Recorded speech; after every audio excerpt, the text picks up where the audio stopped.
Take any calls while you're in here. I had somebody do that earlier, and so they started. If it's an agent, take the call. Take the call. Okay. Okay. Kenn Amdahl is someone that we should all envy and hate because this is going to be a really great introduction. Because he is one of the 17 writers in the United States who has been able to work full-time in the writing business since 1990. As president of Clearwater Publishing Company, located in Broomfield, Kenn has been responsible for self-publishing books that explain dull subjects in a clear and entertaining way. Sample titles include There Are No Electrons, Electronics for Earthlings, The Land of Debris and the Home of Alfredo, and Calculus for Cats. Kenn is truly a Renaissance man. Besides writing books, his poetry has been published in over 50 journals, and he has written over 100 songs. He teaches creative writing, and he has hosted a local television show where he has interviewed authors. And also, according to knowledgeable sources in the Broomfield Police Department, I understand he has contributed significantly to the world of graffiti. Kenn has been active in the Colorado literary scene for many years, serving as president of the Colorado Independent Publishers Association, as vice president of the Colorado Authors League, and as treasurer of our own Rocky Mountain Fiction Writers. Today's program, entitled Joy Writing, actually began 5 years ago, as he was busy running up his phone bill talking about writing to each of his 3 grown sons, each of whom has written at least one book-length manuscript. Since many of those conversations were repetitive, Kenn realized he ought to share all of his knowledge with the world. Overcoming numerous technical and legal difficulties, and no, he was not serving time in Canyon City, the book has recently been completed and is now available for free if you purchase a set of Ginsu knives. And no, that's actually not true. The reviews of Joy Writing have been pouring in. One reviewer compared it to the elements of style on amphetamines. Another said that its advice equips would-be authors with ignition and saves them from spinning their wheels. And a third opined that the book is a unique jaunt through the fields of imagination. I'm sure this book will alter creative writing as we know it today. We are indeed fortunate to have Kenn Amdahl to give us a glimpse of what the book contains. Without further ado, I present you Kenn Amdahl.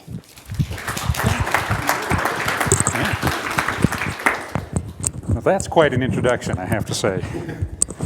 So the other thing that you should know is that these presentations, much like writing, certainly there is value in our time spent here together, but really we're doing it for posterity, and therefore it's being recorded. So, but we only have one microphone, so when we get to questions, you'll have to ask me to repeat it or speak really loud so we have it, for evidence.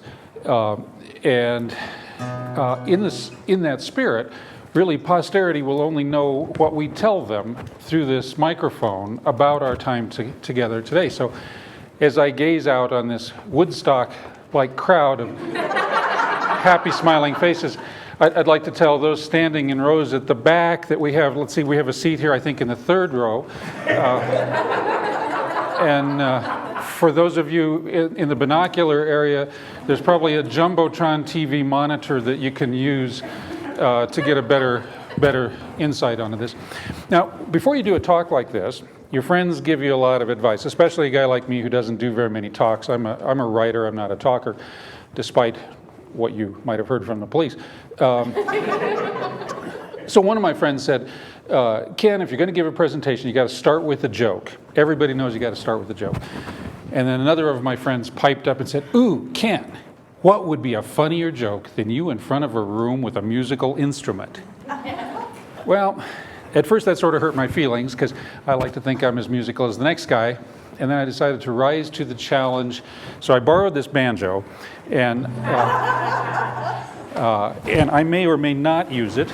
And that's the kind of curiosity that we're trying to develop here early on. And I'm sorry I just dropped this, so I lost this. Anyway, whether I play it or not, that's the question that is in your mind now, and we'll just see, because it could go either way. So now you've got this curiosity thing working for you, don't you? Okay. When you start to share your writing with your friends, you're going to get just that same kind of useful, valuable, and encouraging advice. okay? Some people will call it constructive criticism, but a lot of it will feel like sort of constructive carpet bombing. And I'm here to suggest that rather than listen to all that advice indiscriminately, you should listen only to the finest authors in the world, your favorite authors who have written your book. The best authors in the world will give you advice on how to write well. And I can see by your presence in this room, you demonstrate that you agree, because I'm here. What I want to talk to you today about really is developing your own unique writing voice. Okay, and I talk in my book, Joy Writing, about this extensively, and I use 50 examples from different well-known authors and so forth. But all of you who are serious about becoming writers have already bought that book. You've already read it several times. I'm sure it's highlighted and you've memorized your favorite pages or perhaps chapters. So I'm going to take a little bit different slant than the book itself maintains, by narrowing down this search for a creative voice a little bit. Now, I call it a creative voice rather than just creative whatever that would apply only to writers, because every artistic and creative person wants to develop a unique style that is recognizable with a wide fan base. Really every artist, every musician, every sculptor, most of the taxi cab drivers that I've ridden with, they all want their own unique style. Now in this room I would say several of you would like to develop a unique creative voice that happens to be identical to Dan Brown's. And I just would like to tell you that that's absolutely possible. It is possible for you to steal style if you want, but more importantly, you can steal the things that make Dan Brown sellable very easily, and by the end of this time period, you will know how to do it, I guarantee. Okay?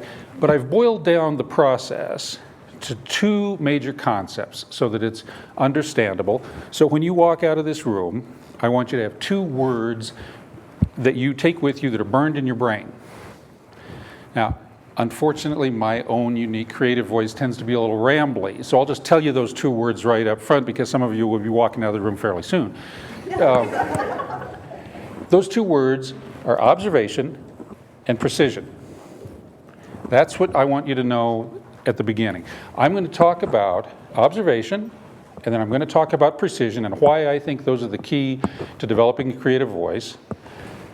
And then we're going to go do some fun things, may involve music, may not, and then we're also going to examine the things in the handout, if there's any time by the time I'm done with you. So, observation. Your job as a writer is to observe the world around you and the world within you and convey it to your readers. That's your job. That's what we do. We observe the world around us and the world within us, both emotional and imaginative, and convey it to our readers, much as a cook takes raw materials, process it, and then transforms it into a meal. Another way to say that is that we inhale life and we exhale literature. Your job as a writer is to inhale life and exhale literature.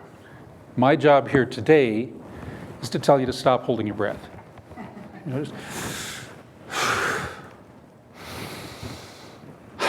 doesn't that feel good? Yes, it felt good for me, but you didn't do it. So, observation is interesting. There's two kinds of people and two styles of observing.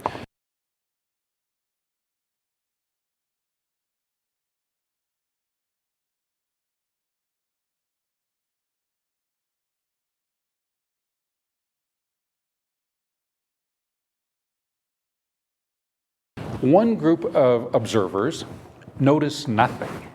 They notice nothing about the world around them and notice nothing about their own feelings and their own internal landscape. Now, I call that kind of observer men.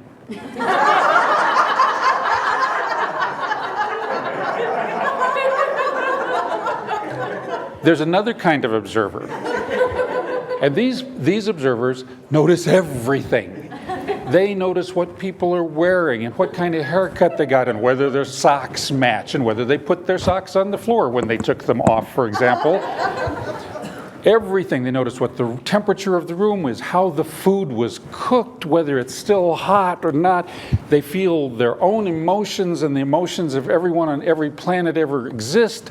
They feel more than one emotion at the same time, and they notice all of them. Now, that group of observers will remain nameless. Okay? Now, a writer has to take the best of both. Just like a cook, when she goes to the store, she looks at all the tomatoes, doesn't she? But she picks that one best tomato. She might look at all of the onions carefully and then chooses that one. But she doesn't even go to, say, the dog food section. She doesn't go to the meat section because it's not important for what she is going to cook that night. So the key to developing a creative voice, one key, is to become Sherlock Holmes. You become a critical observer, an intense observer of what's important. And I mean by that, what's important to you. And oddly enough, you won't observe the same things that I do. Okay? Part of that's because I have different preferences, different history, and so forth. And it's also just because no two people have the same experience. We're sitting in this room, and none of us are having the same experience. I'm up here nervous. You're out there bored. Somebody back there, in the corner, is not observing what I'm saying because she's hearing voices in the hall and she thinks they're plotting a murder. Her experience is going to be much different than my experience. Some person here is noticing that pain in their chest and they're wondering whether it's heartburn or something worse, and that's really the important event that's happening for them right now. The lady in the front row here is observing, God, that's the last time I get stuck in the front row of some geezer with a guitar shows up. Okay? Completely different experiences. I'm looking out at this flock of glowing, wonderful, smiling, optimistic, creative faces, and you're looking at the back of somebody's head. So even in this room, our experience is very different. But not only that, we are trained to screen out most of our observations. You look through a window, the only way you can get that job done is by ignoring the reflection in the window. We're trained to ignore that reflection. We've been sitting through these sessions, wonderful sessions, and we ignored that we're getting hungry and that we're getting tired and that we're angry at that agent for what they said about our masterpiece and we're plotting their revenge. And we're trying to ignore all of that stuff so that we can focus on the job at hand. So we're trained to ignore or to absorb, and what we need to do to develop a really unique voice is to heighten our ability to notice the important things about what you're feeling, what you're seeing, what you're feeling, what you're smelling, what was your observation critically about any of the experiences.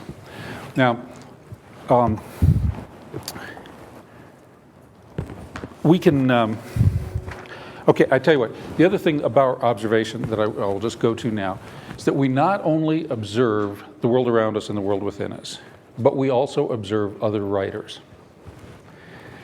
And everyone knows that on some level. Everyone thinks they do it, and yet we don't really do it. If you think about it, who's that cook on TV? Rachel Ray, the terminally perky lady. Wonderful cook, I'm sure she is. But can't you picture her as an 8-year-old girl watching her father learn to chopping onions, and she'd say, how do you take the skin off? How do you take the skin off that way? Why do you hold the knife like that? Do you have to chop it all like this? Could you cut it in half first? Could you do it like that? And she's, I could just imagine being that girl's father. But even though she developed a unique cooking style, she learned to chop onions by observing another cook. She learned to make white sauce by observing another chef. She learned a lot of the tricks of the trade by observing critically and stealing what she learned. Okay? And we do the same thing when we learn to read like writers, not read like consumers. Okay, I'm going to just say that phrase again because that's one of my big deal issues. That's an important concept to me. You have to learn to read like a writer, not like a consumer. And I will get back to that and spend more time on it, but lest I neglect the other word besides observation that I wanted to get to, let me tell you about precision a little bit. Your own unique creative voice will emerge to the degree that your language becomes precise. I'll say that again. Your own unique creative voice will emerge to the degree that your language becomes precise. The more generic your choice of words, the more you sound like everyone else. So, for example, who said this? I went to a conference this weekend, I met a lot of nice people, and the food was pretty good. Okay, anybody, who said that? People, I just said it. Have you learned nothing about being observant? This may be harder than I thought.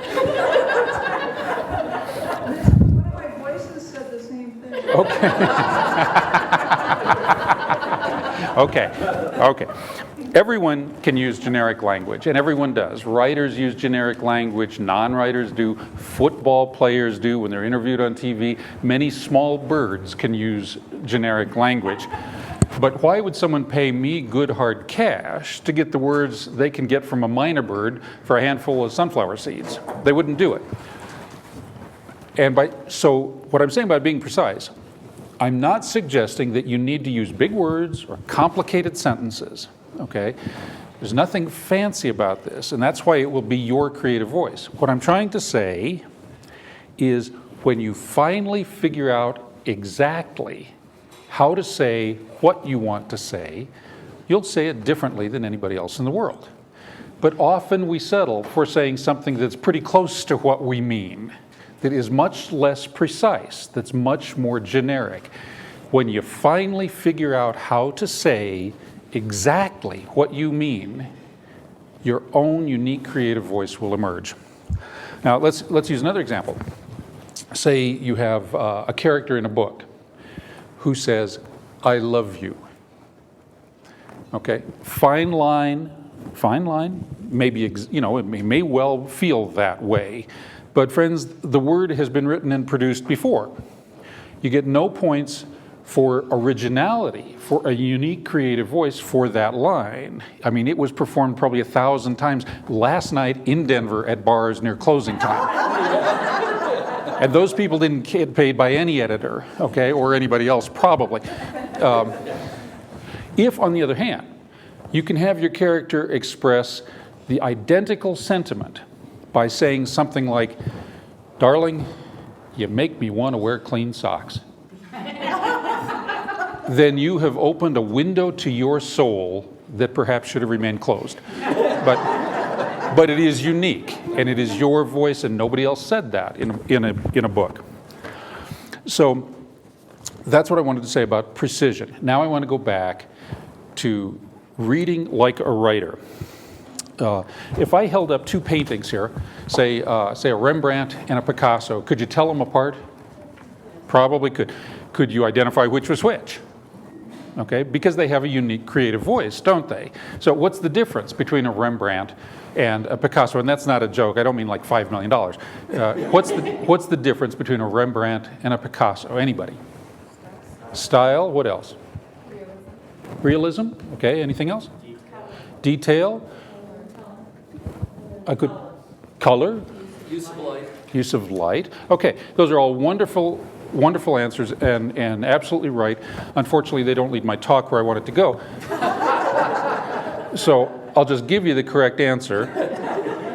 The difference between a Rembrandt and a Picasso is how the artist used his paint. That's the difference. That's what it boils down to. They both had the same raw materials, didn't they? And our raw materials are words. We all have roughly the same words. The difference in style is how we use our words. So when you're reading like a writer, looking for clues of things you like and dislike, things that work for you, what you're looking for is how does the writer use words? Now, the problem is we all think that we read like writers, don't we? We all do. And yet we know someone in a critique group that also thinks they read like a writer, and really maybe they read like our grandmother and say, yes, that's just so sweet, that's wonderful, it's great.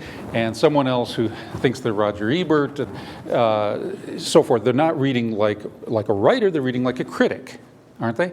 So I'm going to give you a different example, take us out of the world of writing for a second and into the world of music to illustrate the difference in intensity between reading like a writer and reading like a consumer, because that difference is very similar to the difference between watching a guitar player, if you don't play, and watching on a guitar. Can you hear that in the back? Yes, okay, should I turn it down? Okay, so I decided this would be really cool to do. What I'll do is I'll come up with a song that is short, mercifully short, that I can play, so it has to be fairly simple, and that also illustrates some specific things about music that I can identify for you in advance so you can watch for them the way a guitarist would watch. So I got to thinking about my Uncle Vince. My Uncle Vince lived with my family when I was growing up. He was in a wheelchair from polio and repaired clocks for a living, but he had this big, deep bass voice, and he liked to sing spirituals. So I was thinking about Vince, and his favorite song was Joshua Fit the Battle of Jericho, which I had never played. I said, maybe that would work. So I started fooling with it. I did, Joshua fit the battle of Jericho, Jericho, Jericho. Oh, Joshua fit the battle of Jericho, and the walls come tumbling down. You can talk about your great King David. You can preach about the wisdom of Saul. There ain't none of them beat old Joshua at the battle of Jericho. Now, I got about that far, and I realized there was a major problem with using that song. One problem was, that's all I know of it. The other problem was that it didn't illustrate any points. So I decided, okay, but Kenny, I got it in my head, this is where I want it to go, I kind of like the song, I'm thinking about Vince. So what I'm going to do is I'm going to come up with a little instrumental version of that song and specifically include some things a guitarist would look for if he were watching, because this would be a different experience for you guys. Okay, so that's what I did, and that's what we're going to do now. Hold that thought, because you have just learned a valuable writing lesson because you are so observant, haven't you? And the valuable writing lesson that you learned is your own reaction to my wordy introduction to that song. It wasn't teaching you anything about writing. You didn't need to know about my Uncle Vince, how I came up with the song, that he was in a wheelchair, that he repaired clocks. You didn't need to know he had a bass voice, and you sure as heck didn't need for me to sing a whole verse and a chorus of a song that I wasn't even going to use to illustrate my point. It didn't move my plot forward at all, did it? Okay, so that was sort of interesting. If you had that reaction, that was the proper reaction. That's what I was trying for, is boredom. And as usual, I succeeded. Because the song starts now. Half of you will get this comment from an editor, agent, or contest judge. Too much unnecessary preliminary information. If I see heads nodding already. When it comes out on the CD, we will cut out that whole introduction, and we will start now with the part that's useful for you guys. Now, the part that's useful for you is I'm going to tell you 6 things that a guitarist would watch for, and then you see if, when I play the song, if you have a different experience watching for them. The first thing a guitarist would already be noticing is that he's playing bass notes with his thumb back and forth like that, and he's playing chords with his fingers on the high strings. So he's alternating like that. More than that, if you're more than a passing guitarist, you'd say, hey, I can do that, but my chords don't sound like that when I play it. What's Kenn doing? Because my chords sustain. They sound like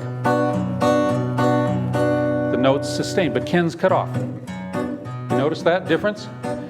Look at that. He's using his pinky finger to muffle the strings after he plays all chords. I've never tried that. I've never seen a guitarist do that, but when I go home, I'm going to try it, because in my genre, what I'm doing, I could use that. And then you might notice on a whole different chord, he doesn't have the pinky available, and yet it's still sustaining it. It's still cutting off after the chords.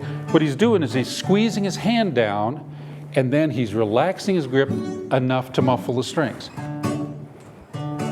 It's all with the left hand. And if you're very observant, you'll say, hey, isn't that what Chet Atkins did? You get, right? Okay, that's how he does it. So you say, okay, that's two things. Another thing is when you strum a chord that's several notes in a row that are all played at the same time. If you play them one at a time, it's called, if you're a classical player, you call it an arpeggio. Like if you're a guitar player and you play it faster, it's called a roll.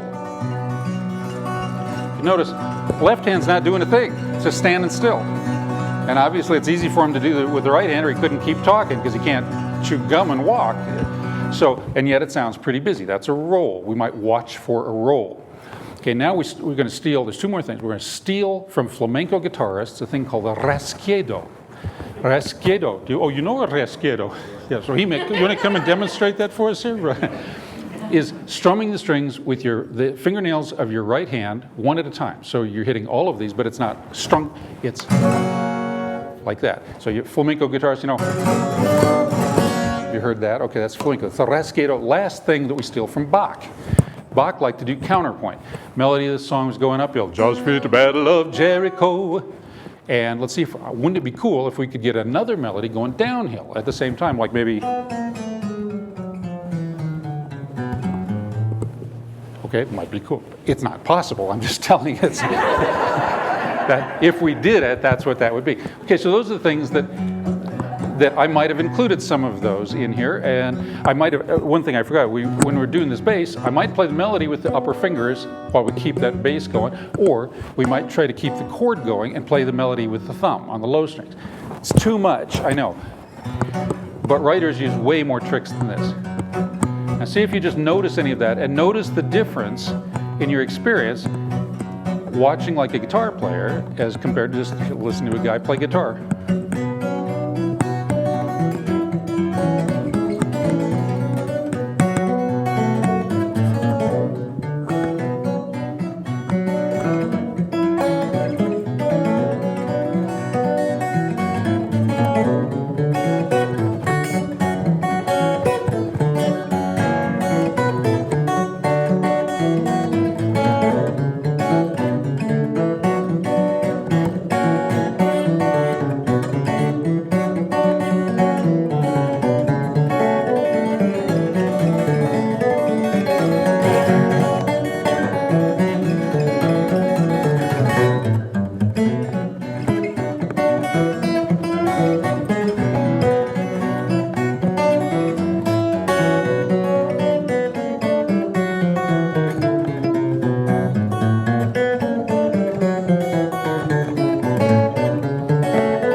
Is that a different experience? A little different, because you were seeing what I was doing. You were watching for the tricks. Okay, now before what I would like to do next, and leave time for questions, is we're going to be doing the handouts. But before we do that, who's your favorite author? Somebody. Diana Cabaldon. Who? Diana Cabaldon. Diana Cabaldon? Cabaldon. Why is she your favorite writer? She writes historical time travel novels and just incredible storyteller. She's an incredible storyteller. What does she do with words? Transports me. She transports you. Okay, what about you? Jennifer Cruzy. Jennifer Cruzy, why? I love her voice. You love her voice? Okay. What is about her voice? What does she do with her words that creates her voice? Very dry? Rye. I'm repeating it for the tape. Pessimistic. Pessimistic. Well, not pessimistic. But not really pessimistic. Cynical.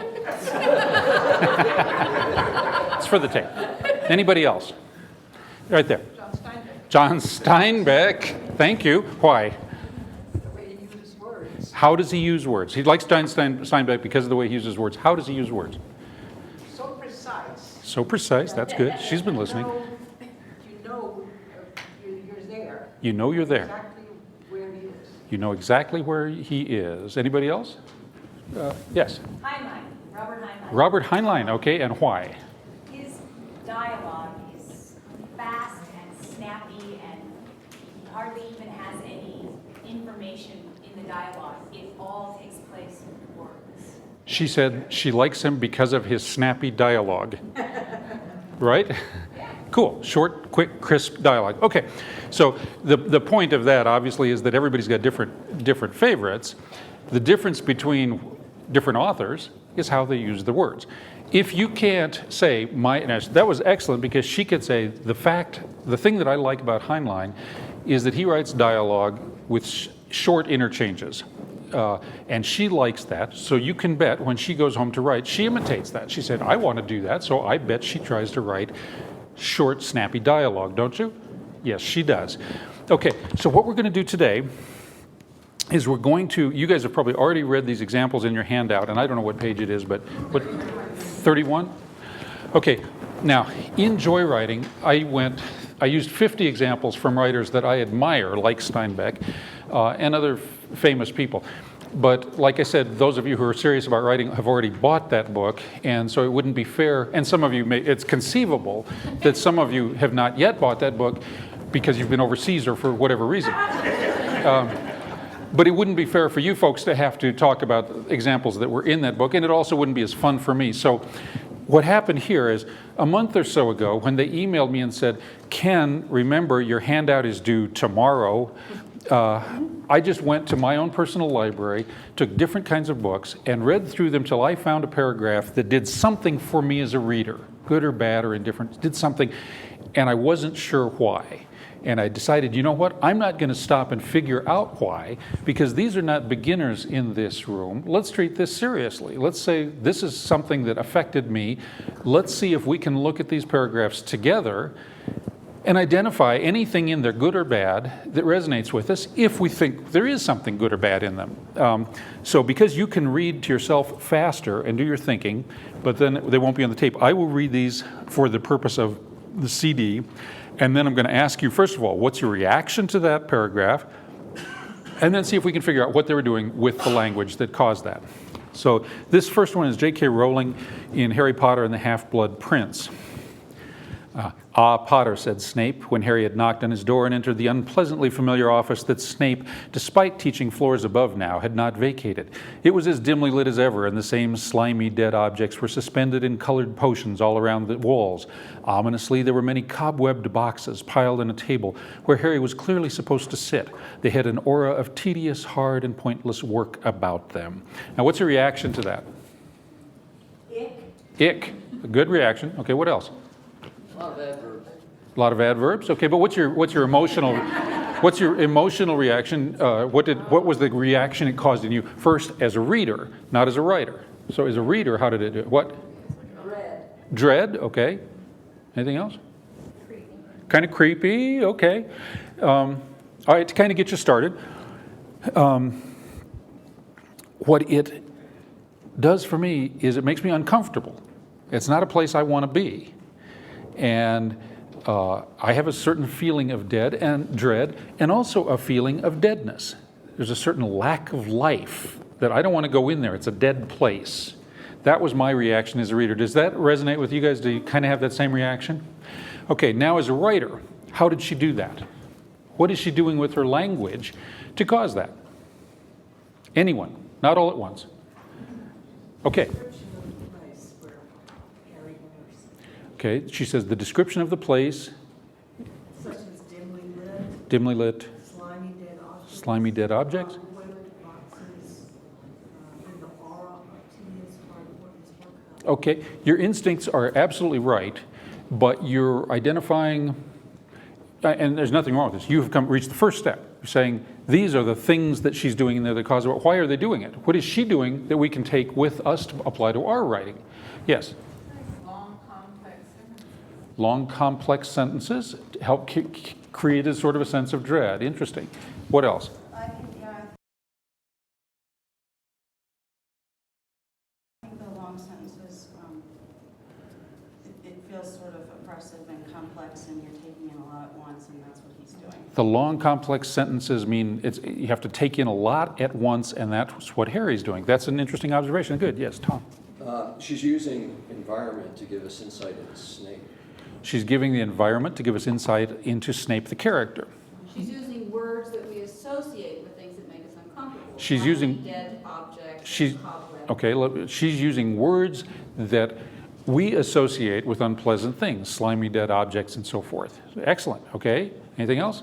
I'll tell you what my reaction was. Besides, these are wonderful reactions.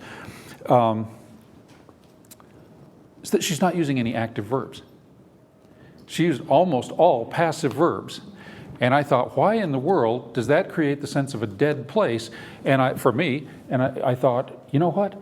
Only living things can be active. And anytime you use an active verb, you're implying life. Okay? And every time you use a passive verb, anything, the floor was there, you know, whatever. Any passive verbs can be there. And she's using a lot of things that are in the past tense, so we're not comfortably in the present scene. But to me, the conscious use of passive verbs created the sense of a dead place. So that's what I took from that. If I want to create a dread, unpleasant room that I don't want to go into, then I will do all of the things you guys said. I will use words that imply things that are distasteful, and I will use passive verbs, and I might use long sentences that are a little uncomfortable to wade through. So when I'm trying to write that kind of a place, I'm going to take my lesson from J.K. Rowling. She will teach me, okay? Just think about this. You can, by learning to read like a writer, you can get free private tutoring. You can get free private tutoring from your favorite author, and all you have to do is tie him up and torture him. But since we can't do that anymore, just by learning to read like a writer, and it's this kind of intensity, looking with what she did with the language. Let's go into the second one, from the same book, but a different place. Immediately a thick coppery green chain appeared out of thin air, extending from the depths of the water into Dumbledore's clenched hand. Dumbledore tapped the chain, which began to slide through his fist like a snake, coiling itself on the ground with a clinking sound that echoed noisily off the rocky walls, pulling something from the depths of the black water. Harry gasped as the ghostly prow of a tiny boat broke the surface, glowing as green as the chain, and floated with barely a ripple toward the place on the bank where Harry and Dumbledore stood. Okay, what's your reaction as a reader to that, first of all? Eerie? That's all right. That's good. What else? First of all, is it the same as your reaction to the first one? No. Everyone agrees it's not. So now we have to describe this one. Something's happening. Something's happening? Active. It's more active? Action and movement. Building a sort of tension, Building a sort of tension. as she describes each piece, sort of layers. Layers as she describes each piece. Yes. Building suspense. She's- And implying there's going to be something active that's going to happen. She's building suspense and implying that something active is going to happen. Yes. Curiosity. She's building curiosity. Cool. Yes. My first thought is, and I've never read Harry Potter, but I almost feel like Harry because this whole thing is only 3 sentences, but I feel like these sentences are so long and they won't let me go. I feel like Harry feels like he's in this, you know, the sentences just keeps going and it keeps going and it keeps going and keeps, you know, like I'm helpless and Okay. feeling what he's feeling. So you identify very strongly with the character. Can I summarize it like that? Okay, good. So how did she do that? I like how she works a lot with the senses to do that. She works a lot with the senses. We hear his gasp. We hear the gasp, Hear the echoes. hear the echoes. So we have a real sense of place. Real sense of All place. Senses are engaged. All of our senses are engaged. Excellent. Did you like that? Yeah, a lot. Did it make you feel like you were part of the scene? Much more so, and like I could see it more three-dimensional. More three-dimensional, much more so, she says, than the first one. What else? All right, well, so we can keep this moving because you're just getting a sense of how we do this. What I felt reading this is I stepped back and said, what's my reaction? I said, this place is magic. This is not like Snape's office at all. Snape's place was dead, and this place is magical. Everything's alive. And in my mind, the contrast there is she used all active verbs. Okay? So, they appeared, they're extending in the dips, they tapped the chain, began to slide, coiling itself, all the things that are active. So if you use a whole bunch of active verbs and exaggerated active verbs, rather than it goes on one extreme to being dead, to being alive and realistic, and on the other extreme to being magical, where everything is alive. Because if everything is alive, then everything's active. Okay, and so it felt magical. The other thing that nobody really said, he almost said it about both of these two, is that she uses an awful lot of adverbs and adjectives. And you will hear all over the place, don't do that. They'll say that's a mark of crummy writing, if you have to use adjectives. And yet J.K. Rowling does it, and nobody complained. It didn't have that effect on any of you. If it worked for you, then I would say, I would like J.K. Rowling's job. She's a good person to teach me how to write if I want to make, as much money as the Queen of England. So unless the people in your critique group are making more money at than J.K. Rowling, I'd tend to listen to her. If you liked it. If you didn't like it, then don't go that way. Okay, let's go to number 2. How are we doing on time? We have about 17 minutes. 17 minutes, so we can probably get through all of these if we move quickly. This is from E.B. White, written in 1936, in Farewell to the Model T. So he's talking about the Model T. It was the miracle God had wrought, and it was patently the sort of thing that could only happen once. Mechanically uncanny, it was like nothing that had ever come to the world before. Flourishing industries rose and fell with it. As a vehicle, it was hard-working, commonplace, heroic, and it often seemed to transmit those qualities to the persons who rode in it. My own generation identifies it with youth, with its gaudy, irretrievable excitements. Before it fades into the mist, I would like to pay it the tribute of the sigh that is not a sob and set down random entries in a shape somewhat less cumbersome than a Sears Roebuck catalog. Okay, first, do you like it or not? Because some people will and some people won't. Yes, we have a couple no's, but mostly yeses. Raise your hand if you liked it. Everybody liked it. Okay, a couple disagree, but why did you like it? What did you like about it as a reader? It was obvious that the man knew the mechanics of writing. The man knew the mechanics of writing, and that was obvious, and that's perceptive, because he did. Yes. Okay? He conjures up a sense of reverence. He conjures up a sense of reverence somehow, okay? And I think he's transmitting his passion, his desire. He's transmitting his passion and his desire. He gives the mundane object a sense of life and personality. He gave a mundane object a sense of life and personality. And over here, yes, Carol. Nostalgia. He brought up nostalgia. He conjured up some nostalgia. Yes, he did. Anybody else? Okay, how did he do it?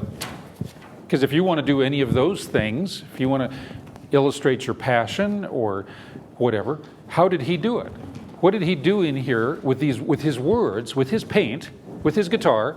What did he do that you want to do? Yes. He makes it a little more epic by having some balance between industries that rose and also fell with it. You have both sides there. Let me repeat that first. He made it epic by having both industries that rose and fell. So he created a sense of time passage with that sort of epicness. And his exaggeration with nothing that had ever come to the world before makes it sort of legendary. It made it legendary with exaggeration. That's excellent. Yes?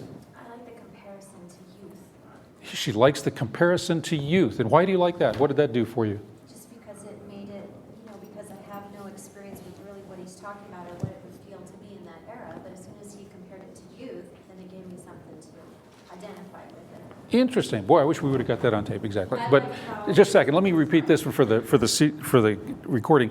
She liked that he identified it with youth because youth is so universal that even though she has no experience with the Model T, when he did that, made that comparison, suddenly she was able to understand what he was talking with and empathize. Is that close to translation? I'm sorry that we didn't get it exact. Go ahead. I was just going to say that the way he compares it to something that was born, a miracle of God, rises and then is going to fade into the mist, is like all of our experience too.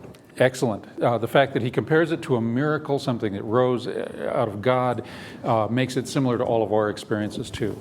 Yes? Contradictory adjectives. How can it be both commonplace and heroic and youthful and fading? You know what? That's exactly one of my comments. That's excellent. The contradictory images in juxtaposition. How can it be both commonplace and heroic? And what was the other one? Youthful and yet fading. Youthful and yet fading. So, and I want to comment on that because that was one of the things that I thought was especially keen, that he created by putting those together, that it was commonplace and heroic. Your brain says they can't both be true, and yet your brain says they are true, and that contradiction created a real interesting friction in my brain that I can't put my finger on, but I liked it and I thought it was cool, and so I thought, boy, I might try that, to put an interesting contradiction in something, in a description. What else? Yes? Just kind of an expansion on the creation thing, the whole personification of the words like hardworking and heroic are something they use more talking about a person than they are about an inanimate object. Yes, he gave it qualities of humans, not mechanical things, and that made it seem alive and more interesting to us. Yes? Oh, and those qualities, at least 2 out of the 3 are things that we would aspire to. And then he goes on to say that if you had this car, those qualities were transferred to the driver. So I like that. I like that it had admirable qualities, and then went on to say that it would transfer those qualities to the driver. Anything else? One thing that I liked, and I'm not sure why, but I said the sigh that is not a sob. I mean, he could have said, I don't want to get sentimental about this, and that would have been real true. But what he says is, this, I would like to pay it the tribute of the sigh that is not a sob. Both things that humans do. And I don't know, I haven't thought about this much, but I tell you what, I will think about why it is that affects me, what he's doing with that language that works for me, and maybe I can use that sometime. But we won't do that. Okay, number 3 here. Buffalo Bill has always been a great friend of mine. I remember when I was running for vice president, I struck a Kansas town just when the Wild West show was there. He got up on the rear platform of my car and made a brief speech on my behalf, ending with the statement that a cyclone from the west had come. No wonder the rats hunted their cellars. Okay, now that's Teddy Roosevelt in a letter that he wrote to his son Ted in 1903. What's your reaction to that? Bombast. Bombast, interesting. Okay. Exuberance, okay. Partly that was the way I read it. We can't affect how people take things by the way we read them. But, okay. All right, let me tell you this one, because this is something that I'll just tell you, because I don't want to run out of time and I want to have a chance for some of these other ones. This isn't quite as fun. This is, I think, a 1-paragraph college course in how to develop a character. Teddy develops his own character. What do we learn about him? This is a letter to his son, who knows him pretty well, and yet he relates things in the past, and what he does is first he name drops. Buffalo Bill, who was a huge celebrity at the time, says he was always a great friend of mine. I remember when I was running for vice president, managed to bring up to his son, who knew he ran for vice president, Wild West, and then even though he's going to bring up this celebrity, he brings him on stage, and the only line he gives him is a compliment for himself. I think we get a pretty good sense what kind of a guy Teddy Roosevelt was. He was an ego. He was an ego. Okay, and so I might look at these things that he did there and say, you know what? That's how you describe an egomaniac, a really strongly confident leader of men with a bully pulpit. You do the same things that he did, because this is what he did. Okay, let's go on to this next one. Aaron Winslow would never forget the next few minutes. He recognized the terrifying sounds the instant they cracked through the night. His body went cold all over.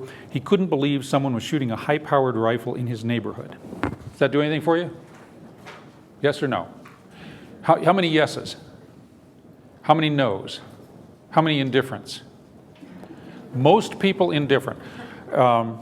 Okay, so for most, yes, back here.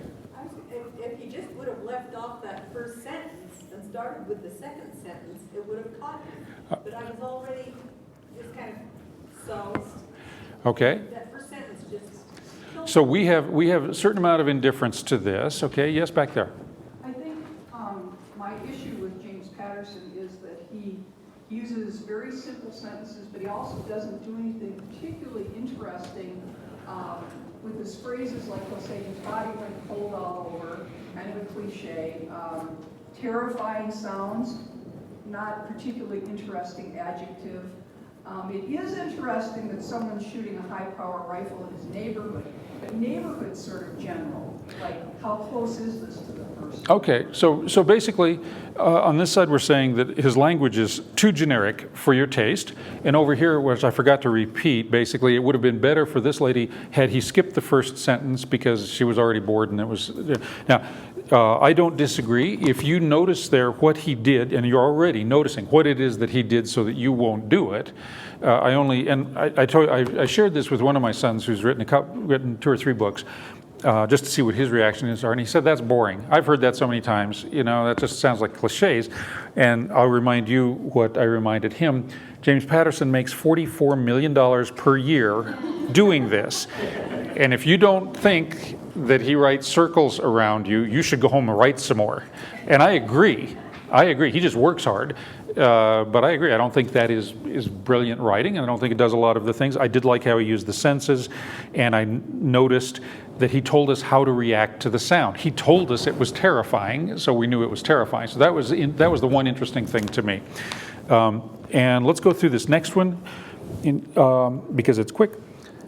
Physicist Leonardo Vitra smelled burning flesh, and he knew it was his own. He stared up in terror at the dark figure looming over him. What do you want? La Chiavi, the raspy voice replied. The password. But I don't. And that's the opening lines of Angels and Demons by Dan Brown. What's your reaction to that? Does it engage you? How many like it, first of all? Most of us like it. More reactions to it? Fast. Fast? It pulls you into the story quickly. Pulls you into the story quickly?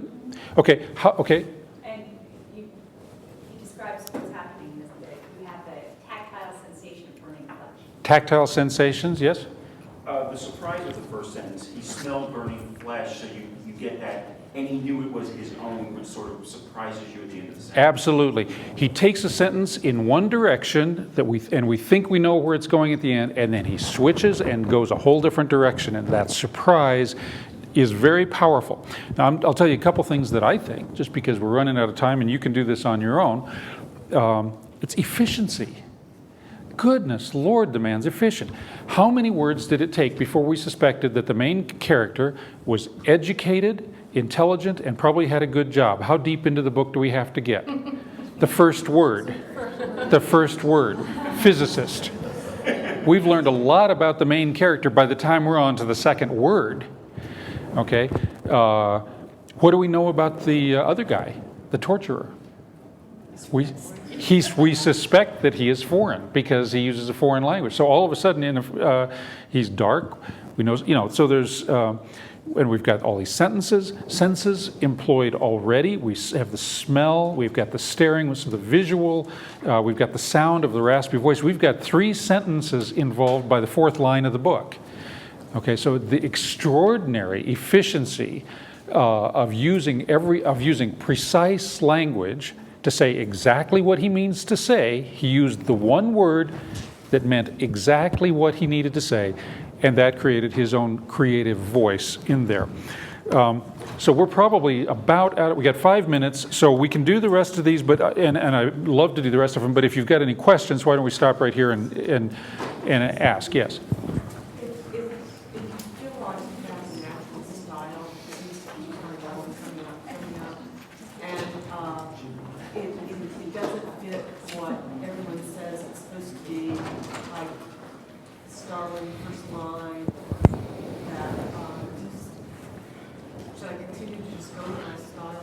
See how it goes? The question was, what was the name of Kenn's book again? It was Joywriting. But, and as a follow-up, she wanted to know if she's doing a lot of things that other people don't say follow the rules, and yet it feels like that's her proper style. Should she go with it? You know what? Our main audience is ourselves. You know, we write we're our best audience. That's who we're writing for. If you like the way you write and you like your style, forget what everybody else says and do it. That's my advice. okay? Because why else would you write if you don't want to please yourself? That's my advice. You might not sell, but I still think do what you love. Yes. Can I throw in a quote that relates to that? This is something my wife. If I can repeat it to the CD, he's going to throw in a quote. Learn the rules like a technician so you can break them like an artist. Learn the rules like a technician so you can break them like an artist. Okay? Any other questions? Okay, we should probably just end, shouldn't we? We probably don't have time to go further. You've got about another 3 minutes. 3 minutes, okay. Would you like to do... Let them get their money's worth. Okay, well, I would like that. We've got 6, 7, and 8. Which one would you like to do? 7. Okay, because that's the one you've been reading, isn't it? This is a letter from John Steinbeck to Jackie Kennedy 2 months after her husband was killed. It seemed to me that Jesus lived a singularly undramatic life, a straight-line life without deviation or doubt.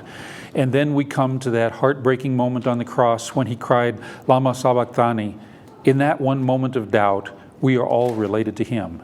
And when you said you had questions to ask, please remember that terrible question Jesus asked. My Lord, wherefore hast thou forsaken me? In that moment, he was everyone. Everyone. Do we like it or not like it? We mostly see heads nodding. Does anybody hate it? Not so much. Okay. Why do we like it? Because universality. All right, well, let me tell you one thing. John Steinbeck is a heck of a fine writer. The man can flat write. And so it's harder sometimes with an excellent writer to see the tricks. Okay, so if you're not seeing exactly what he's doing or why it moves you or what's effective, that's okay. It's there. You got to look harder because he hides his magic better. Anybody have a sense of what works in here? Since we don't have too much time, what's he doing with his language here that makes this powerful or effective or good for the job? What? I think he starts out with something that is contradictory to what a lot of people would believe. He starts with something that's contradictory to what a lot of people would believe. He follows up with why he says that, and he draws us into his argument.